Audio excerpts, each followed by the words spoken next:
é Projeto Itinerante Educação das Relações Étnico-Raciais, Olhares Transgressores. E o nome da palestra, Rompendo o Silêncio por uma Educação Antirracista. Ok? Sejam bem-vindos. Me ouvem aí no fundo? Sim? Então não vou usar o microfone, porque senão fica dando o microfone. Dá para ouvir bem, né? Então, boa noite a todas e a todos e todos. Meu nome é André. Eu sou, antes de tudo, antes de dizer o que eu faço, eu vou dizer de onde eu venho. Eu fui um estudante de EJA, terminei o ensino médio no EJA lá no Brasil no ano 2000. Então hoje, esse ano fazem 22 anos que eu concluí o ensino médio.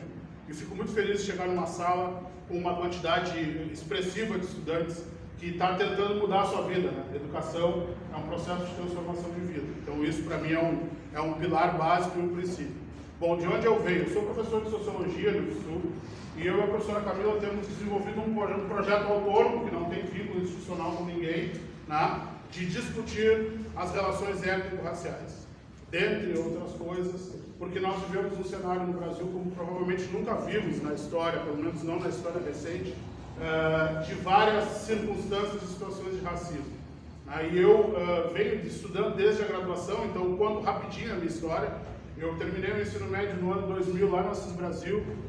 No ano de 2003 fui estudante do desafio pré-vestibular e acabei entrando na universidade no curso de Ciências Sociais aqui na UFPEL, no curso de Biblioteconomia lá na FURG.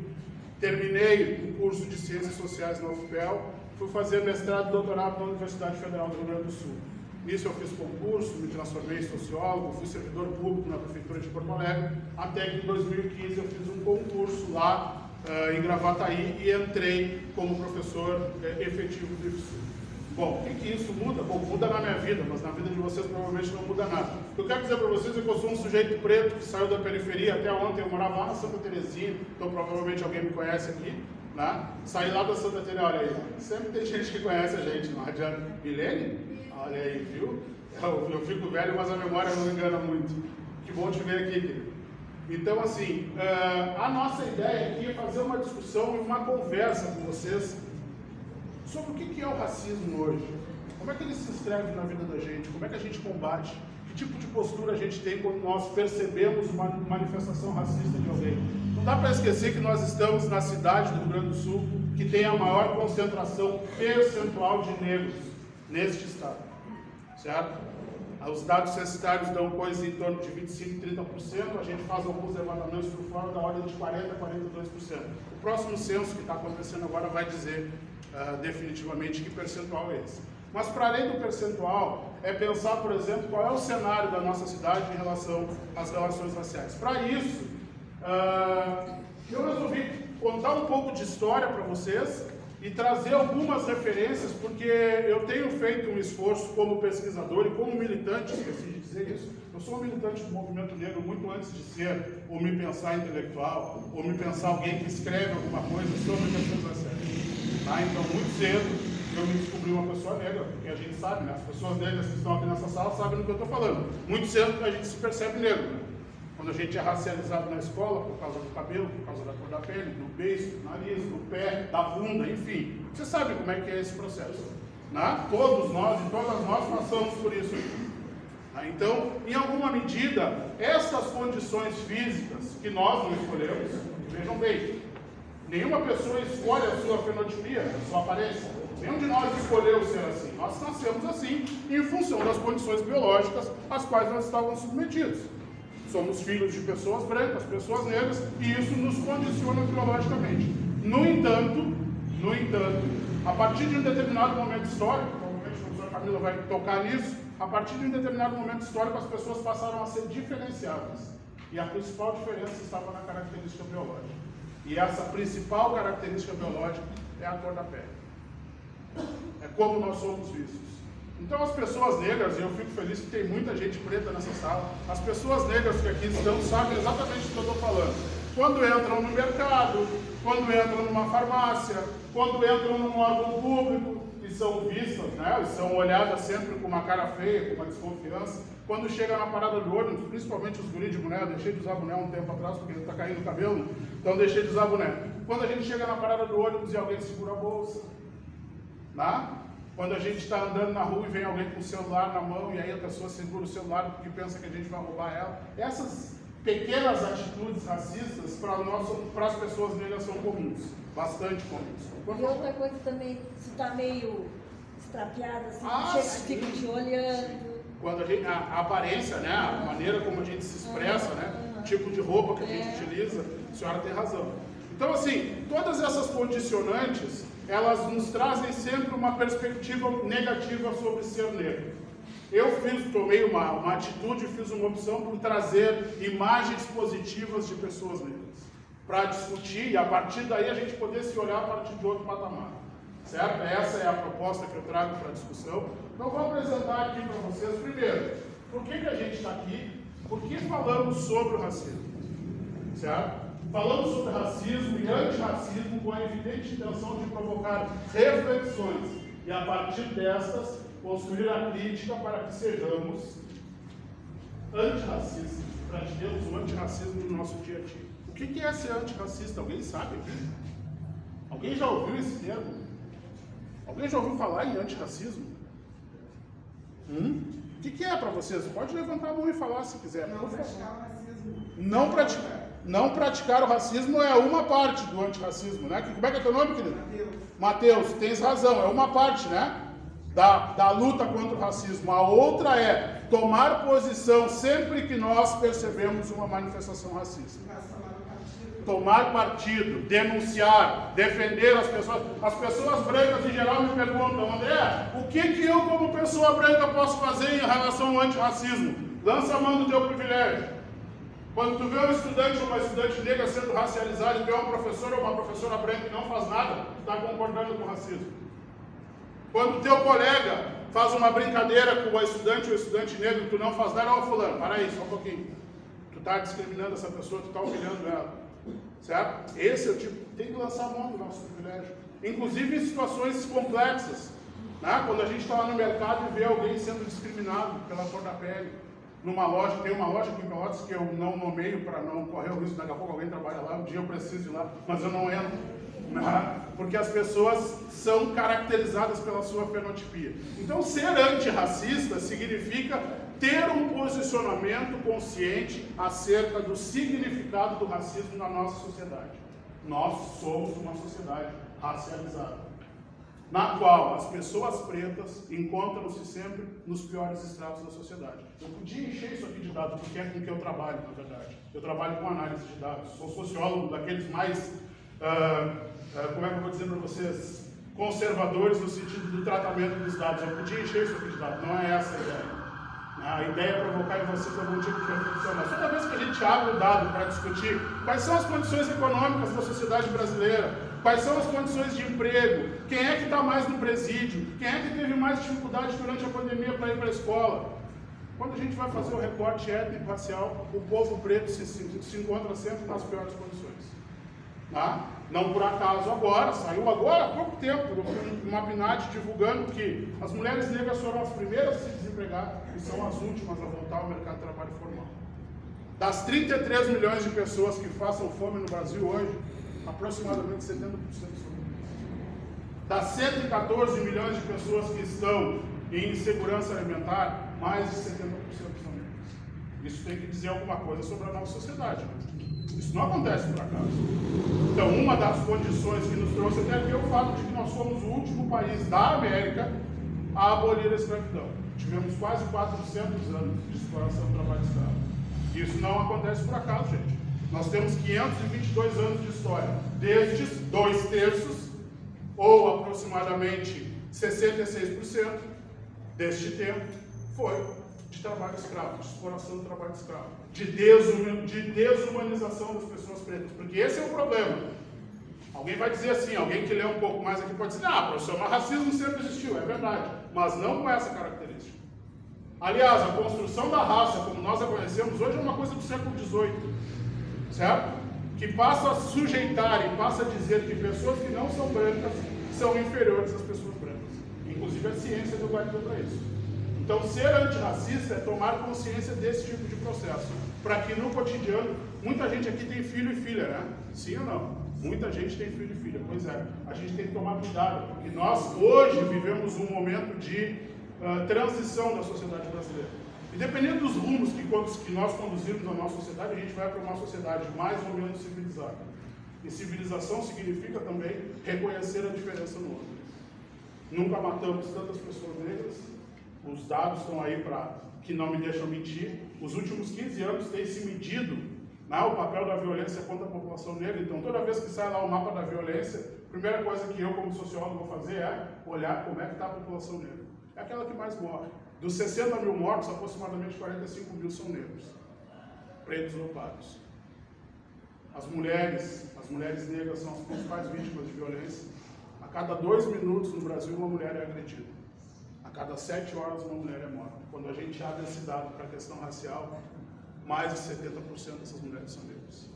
Isso tem que dizer alguma coisa sobre o tipo de sociedade que nós temos. Somos uma sociedade violenta, infelizmente. Gente, eu sei que vocês iam ficar com essa expressão, estou acostumado com isso, viu? A expressão vai mudando, a gente vai fechando o rosto, né? Porque esse não é um tema fácil. Quero dizer para vocês, eu tenho muita tranquilidade de dizer isso. Falar sobre racismo não é um tema fácil. Né? E, aliás, foi uma escolha que eu fiz. Eu poderia falar sobre uma série de coisas, porque eu estudo outras coisas. Mas foi uma escolha intelectual que eu fiz, discutir racismo. Por quê? Porque as pessoas as pessoas negras são cada vez mais violentadas. As pessoas negras continuam passando trabalho. As pessoas negras continuam morando na periferia. A cidade de Pelotas é o melhor exemplo disso. Você anda no centro de Pelotas, eu estou muito inclinado a fazer uma pesquisa para descobrir quantas pessoas negras moram no centro de Pelotas. Porque a periferia de Pelotas é tapada pela população negra. Quanto mais distante do centro, mais escurecida é a cidade. Ou não? Estou errado? Não, né? Provavelmente não estou errado. Vamos lá.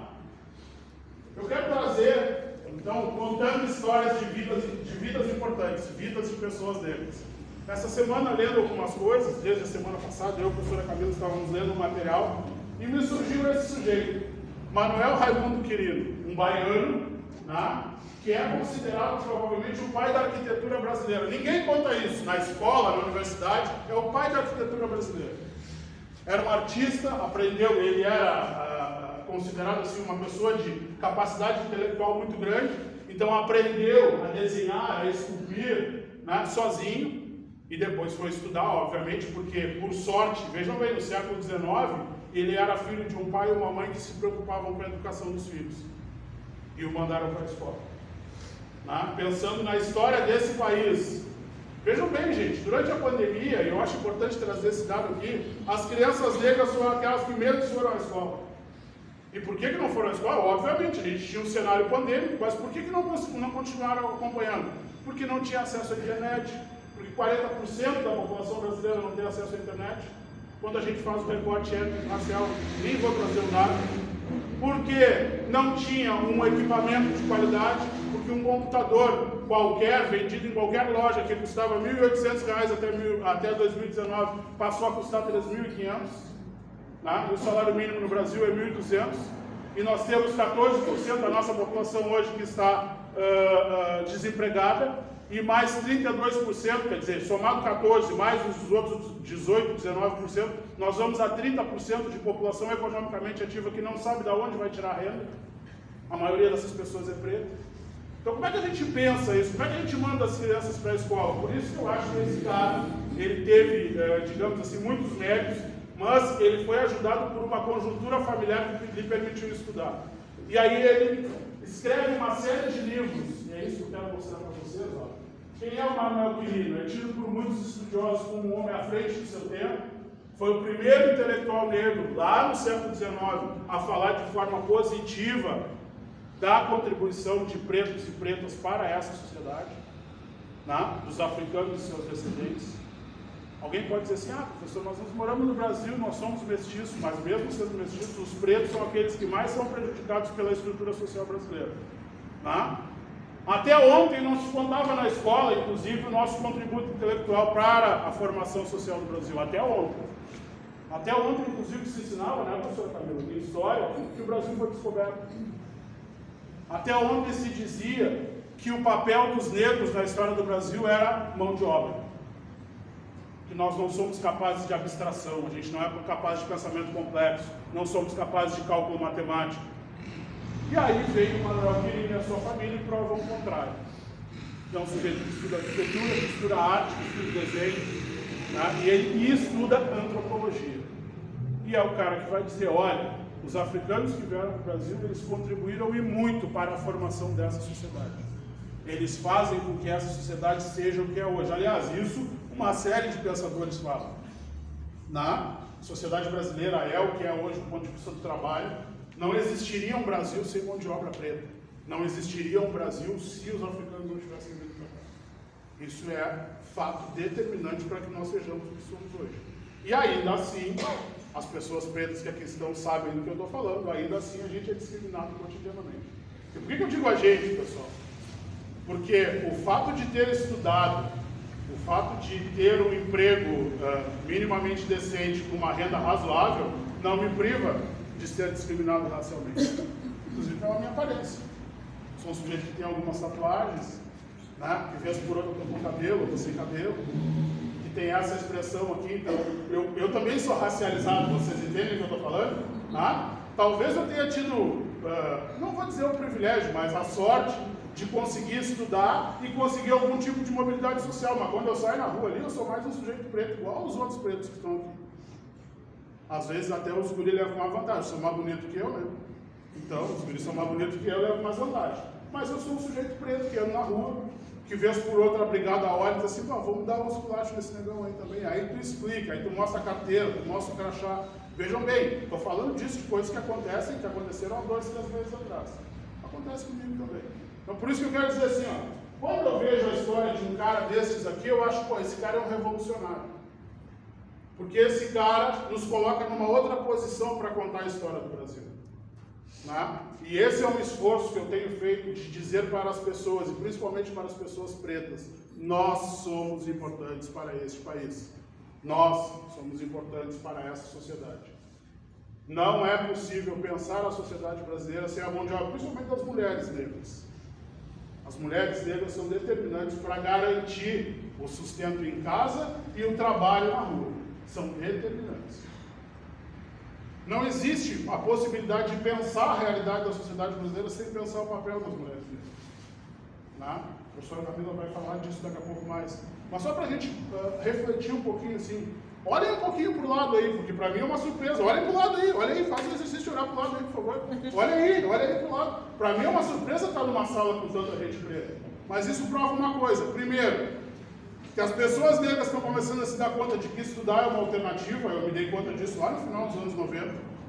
Certo? Estudar é uma alternativa. E mais ainda, não existe possibilidade de transformação social, gente, e de mobilidade que não seja pela educação. Certo? Com toda a dificuldade que isso se incorpora na gente. É difícil, é muito complicado. É difícil trabalhar e estudar. Quando vocês bocejam, eu respeito, e se alguém dormir, eu falo mais baixo. Eu sou professor de EJA lá no IF também. E às vezes os estudantes, eu trabalho no EJA de edificações, que os caras trabalham todo dia na construção civil. A maioria deles estudantes pretos. E o cara chega na aula às vezes e está dormindo. E por quê? Porque vejam bem, nessa dimensão da gente discutir raça, se apresenta a condição do trabalho. A maioria de vocês aqui trabalha o dia todo. E depois tem que vir para cá de noite. E ainda bem que podem vir para cá de noite. Certo? Mas é uma exigência. Aí, para o povo preto, isso é mais complicado ainda. Porque você tem que garantir que amanhã você tem que conseguir levantar para trabalhar.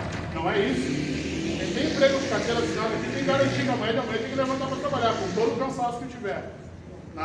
E vai ficar essa voz ainda estridente na cabeça de vocês até as 2 da manhã. Pô, que negão chato pra caramba. É assim mesmo. Mas é assim que funciona. Buenas. Aqui estão algumas obras que o Manuel Quirino escreveu. Costumes africanos no Brasil, a raça africana e a arte culinária na Bahia.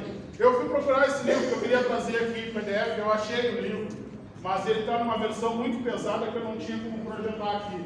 Isso é muito interessante. Um sujeito negro no século XIX, muito antes de toda a teoria que se desenvolveu sobre a sociedade brasileira, sobre a formação social do Brasil, principalmente num sociólogo chamado Gilberto Freire, esse cara vai falar sobre a contribuição alimentar dos africanos no Brasil. Toda a comida que a gente come tem a mão de gente preta. Toda a comida que a gente come. tem a mão de gente preta. Aqui no sul do estado, mais ainda. A gente tem uma ideia de que o churrasco... Cara, o churrasco foi desenvolvido pelos gaúchos, ali na fronteira do Prata. Quem são os gaúchos? Os filhos de descendentes de escravizados com indígenas. Que se comiam, que matavam a fome, por isso que a gente come o tal do matambre, né? Não tem uma pessoa preta que não gosta de matambre. Fala, querido. Um dia, eu estava vindo para cá para a escola, aí tinha uma pessoa, e a pessoa estava comendo banana. Olha lá o macaco comendo banana, só porque era preto. Eu acredito que isso acontece, infelizmente. Como é que é teu nome mesmo? Lidiane. O teu relato só me entristece, de verdade, me entristece mesmo, porque isso acontece até hoje. A gente tem várias circunstâncias, várias situações em que as pessoas são... Nós, pessoas negras, isso é um exercício que as pessoas brancas têm que fazer, tá?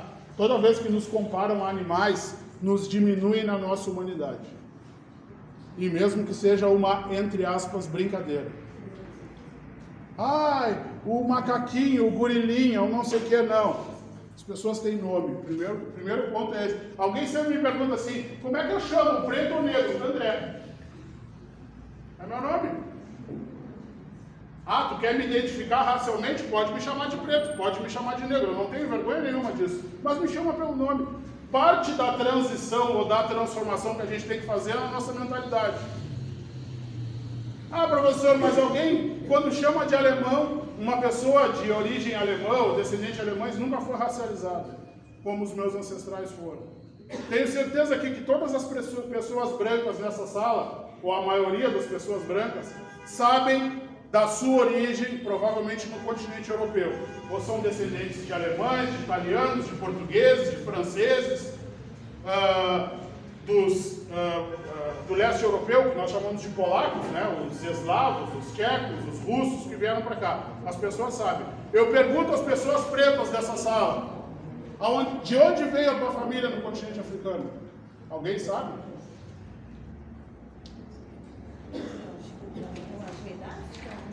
Mas a África é um continente. Qual país? Qual país? Qual região? Não sabemos.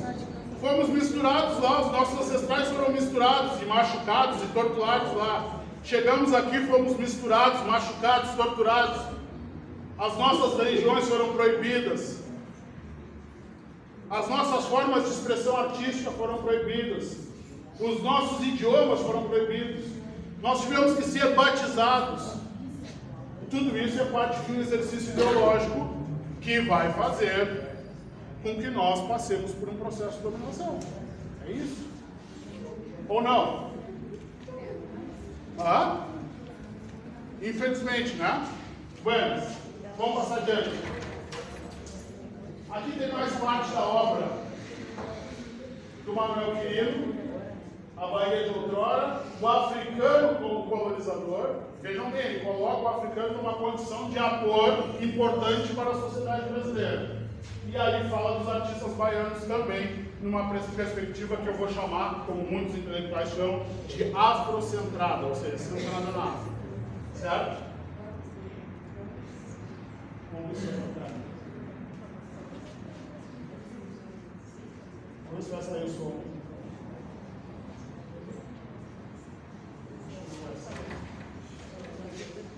Tem um videozinho aqui para tocar. Abolicionismo.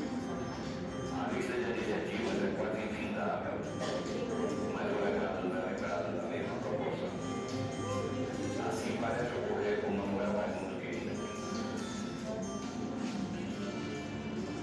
Para participar da Feira dos Museus, este ano nós poderíamos ter cuidado com outros personagens baianos, porque nossa cultura tem muitos nomes. Esse ano o tema escolhido foi Museus, Memória e Cultura Afro-Brasileira. O TRE decidiu homenagear Manuel Quirino, que é um personagem histórico que viveu no século XIX e início do século XX. Nasceu de família pobre e foi tutelado por uma pessoa de posse. E ele estudou. O fato de que nós estamos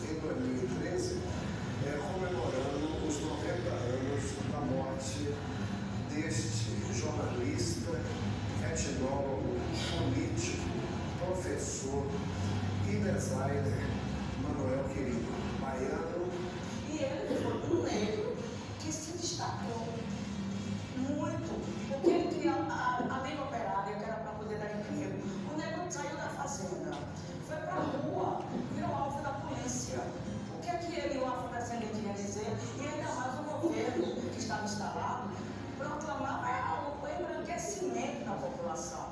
Como é que o negro ia fazer? Precisou um deles, do grupo todo, se sobressair para poder fazer a defesa da dignidade do negro naquela época. Eu confesso que fiquei muito surpreso e também muito feliz de saber que uma figura como o Léo Quirino seria trazido num evento desse porte aqui no Tribunal Regional Eleitoral da Bahia. Sobretudo por ser uma figura de extrema relevância para a história não só baiana, mas brasileira, mas, no entanto, está na obscuridade, né? Não foi uma figura que alcançou a notoriedade. Porém, um personagem que realizou diversas dessas coisas na nossa história. O cara escreveu sobre culinária, um jornalista atuante, um dos fundadores do Partido Operário aqui na Bahia. Manuel Quirino foi arretado em decorrência de um trabalho da tese de doutorado da doutora Maria das Graças, e começamos a ler o livro e imediatamente nos encantamos com a figura. Foi assim um homem vitorioso em sua trajetória. Ele depois, mais tarde, ele era pintor, escritor, arquiteto.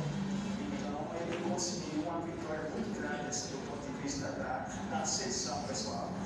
Ele tem vários livros publicados. Ele depois serviu até de inspiração para Jorge Amado, o personagem Pedro Arcanjo de Jorge Amado, no livro Tenda dos Milagres.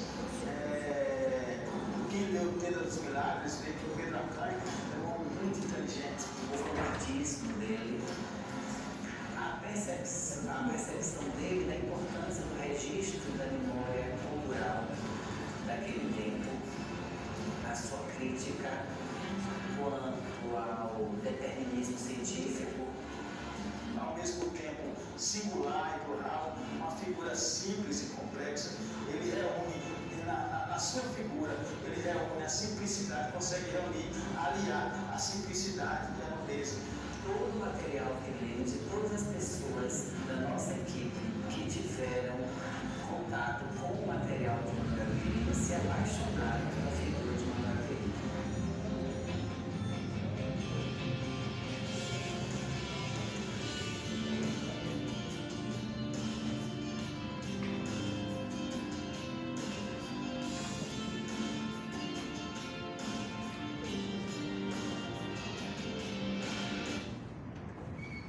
Esse foi o Manuel Quirino. Acho que ele dá uma sugestão para a gente muito interessante. E aí eu digo a estudantes de EJA, leitura é fundamental. Leitura, leitura, leitura. Isso é sério, gente. Quem quer ir para a universidade, quem quer ir lá no IF, vocês chegam lá, se deparam com uma realidade de estudar. Professor, vou estudar eletricidade. Bom, se tu não sabe analisar, por exemplo, cálculo complexo, tu não consegue estudar eletricidade.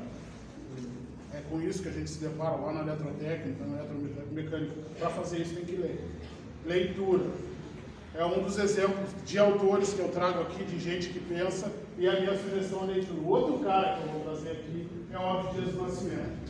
Esse sujeito eu sou suspeito para falar. Eu tenho um livro escrito sobre ele, que é o resultado da minha dissertação de mestrado, certo? É um cara que eu tenho uma admiração tremenda. Se eu for um dia 1% do que ele foi para a história do negro brasileiro, eu vou me contar muito feliz.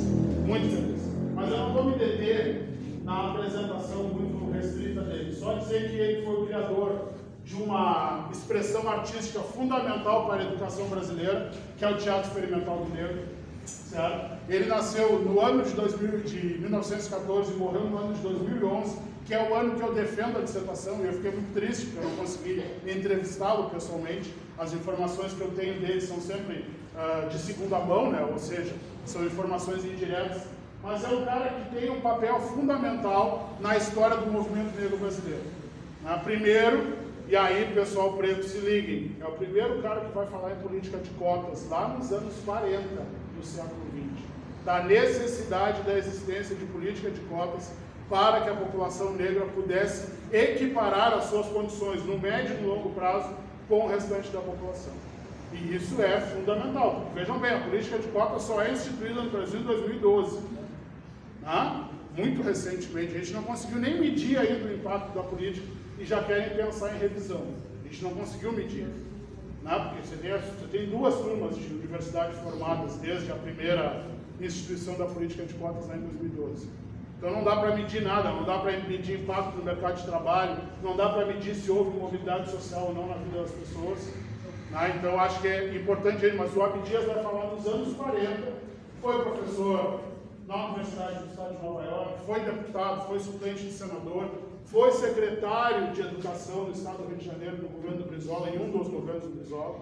Né? É o primeiro cara a provocar uma discussão que depois vai levar a Universidade do Estado do Rio de Janeiro à Constituição de Cotas lá em 2003, que é a primeira universidade no país a instituir cotas raciais. Né? Então, esse cara, para mim, é um cara importantíssimo. Eu sou suspeito para falar dele. Né? Ele tem uma expressão política muito forte, assim. Era um cara que fez da sua vida, e eu acho isso importante, gente. O Abdias Nascimento é um sujeito negro que nasceu no interior de São Paulo, que vem de uma família que ele é o 8º irmão, o 7º irmão, perdão, né? E a família concentrou todos os esforços para que ele pudesse estudar. Nenhum dos irmãos estudou. A mãe trabalhava em 2 lugares. A mãe, inclusive, vejam bem, ele nasceu em 1914. A mãe ainda era ama de leite em fazendas do interior de São Paulo. Detalhe, o regime escravocrata acabou no século XIX, no ano de 1888. Ele nasce em 1914 e a mãe ainda é ama de leite, que é um resquício do trabalho escravo no Brasil, né? As mulheres que engravidavam para dar leite para o filho dos outros, das pessoas brancas especificamente. Esse é o trabalho da ama de leite. Então, ainda vigia no interior de São Paulo uma relação escravista com as mulheres negras nessa dimensão. E essa mãe vai investir na carreira desse filho, que depois vai para São Paulo, para o Rio de Janeiro, né? Viajou o mundo todo. O Abdias morou na África. É interessante porque ele tem todo um contato com uma intelectualidade africana, quando ninguém pensava em discutir com os africanos o papel da África na América, o papel do continente africano na América. O Abdias estava em Lagos, na Nigéria, discutindo isso com os caras. Então, ele tem uma importância para mim, assim, ele tem um significado de vida fundamental. Aqui eu trouxe imagens, assim, esse aqui é um videozinho também. Tem 2 vídeos aí para vocês assistirem. Depois eu quero fazer algumas provocações. Na década dos 30, São Paulo ainda estava vivendo o rescaldo da Revolução de 1930, chefiada por Getúlio Vargas. E havia a sociedade de São Paulo uma grande agitação política. E, naturalmente, a população afrodescendente de São Paulo também era afetada por essa agitação, por essas preocupações. E foi aí que surge a Frente Negra Brasileira, cujo principal objetivo era o combate à discriminação racial, que naquele tempo era muito ostensiva. Os negros sofriam discriminação em hotéis, em bares, em cinemas, enfim, em barbearias, enfim.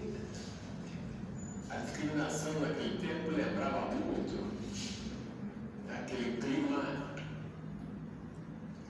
racista dos Estados Unidos. Em 1944, foi quando eu fundo, então, o Teatro Experimental Negro no Rio de Janeiro. Mas já não só com esse objetivo do combate à discriminação racial, à desigualdade racial, mas já ampliando os horizontes e as ambições da população afrodescendente, buscando outros objetivos. O principal deles é o resgate da história do negro, o resgate de seus valores culturais e, principalmente, oferecer alternativas criativas para a construção de um futuro de melhor qualidade para a população de origem africana no Brasil.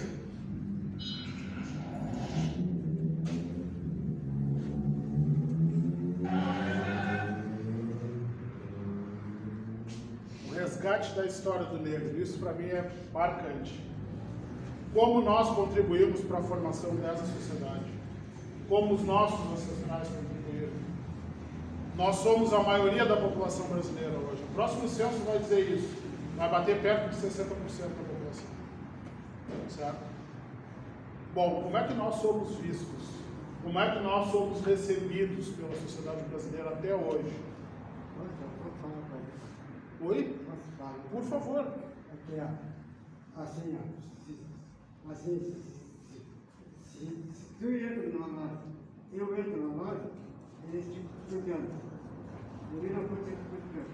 Agora, se eu estou falando, tá, não cuido. Aí que rouba. Que rouba. Mas é verdade. Não. Tá todo serviço. Aí te cuida. Aí esse vídeo com branco, bonitinho, que todo, entra na loja, eu falo, ele não cuida, é aí que ele rouba. Sim. Não é verdade? Como é que é o seu nome mesmo? Vanderlei. O senhor Vanderlei está colocando uma questão aqui que eu acho que é sempre marcante, né? Que é a maneira individual como o racismo se manifesta. Que eu até comentei no início, para cada um de nós, pessoas pretas, isso se manifesta de uma forma diferente. Mas existem algumas generalidades. Uma delas é essa, a desconfiança, né? A suspeição em relação às pessoas negras. Quer dizer, em alguns espaços nós sempre somos tomados como sujeitos suspeitos, né? Ou sujeitas suspeitas. E o senhor tem razão, senhor Vanderlei, mas infelizmente aí é o nosso esforço, inclusive nesse processo de formação, né, de provocar nas pessoas algum tipo de reflexão assim, que tipo de atitude a gente tem quando isso acontece? Vocês entendem? Que tipo de atitude nós temos? Qual é a minha posição, qual é a minha ação quando eu percebo uma situação de discriminação racial? O que eu faço? O que eu faço de fato? Essa é a pergunta que eu me forço a fazer, assim, porque esse é o ponto. Né? Porque uma das características do racismo brasileiro é que ele naturaliza a desigualdade racial.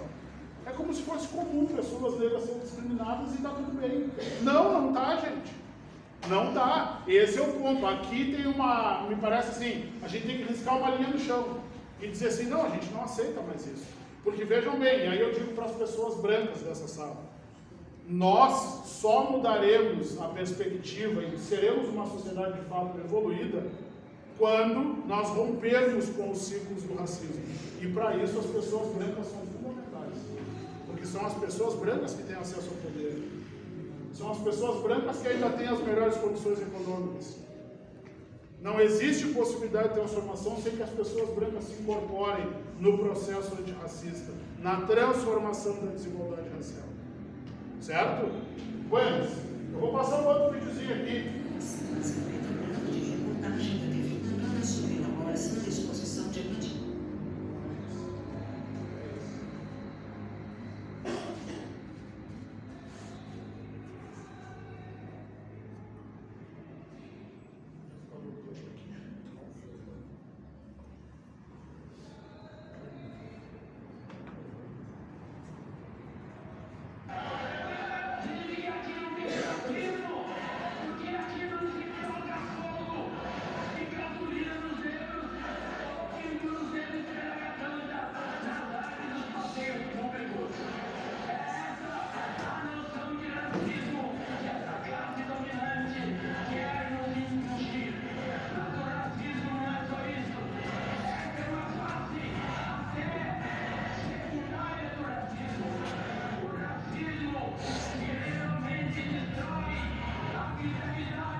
Antes que alguém diga, ah, Joaquim Barbosa. O Joaquim Barbosa foi o único, tá?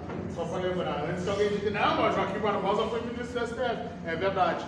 A pergunta que eu quero fazer, a primeira provocação que eu quero fazer a vocês.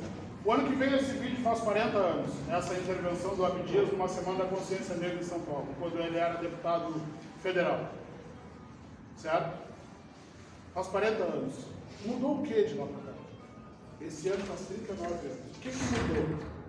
Que tipo de melhoria a gente percebeu para a população negra? Que condições nós temos para a população negra? O que mudou no Brasil, de fato, para o conjunto da população? Se nós pensarmos, independente da raça, o que mudou? Principalmente nos últimos 4, 5, 6 anos. Acho que esse é um ponto que a gente pode refletir. Por favor, levantou a mão. Ah, você que queria falar. Acho que esse é um ponto que a gente pode refletir. O que mudou? Que tipo de transformação nós tivemos? Intervalo, né? E ainda vai ter mais 10 minutos meus depois, viu? Só para lembrar vocês, eu ainda estarei aqui. Gente, assim, agora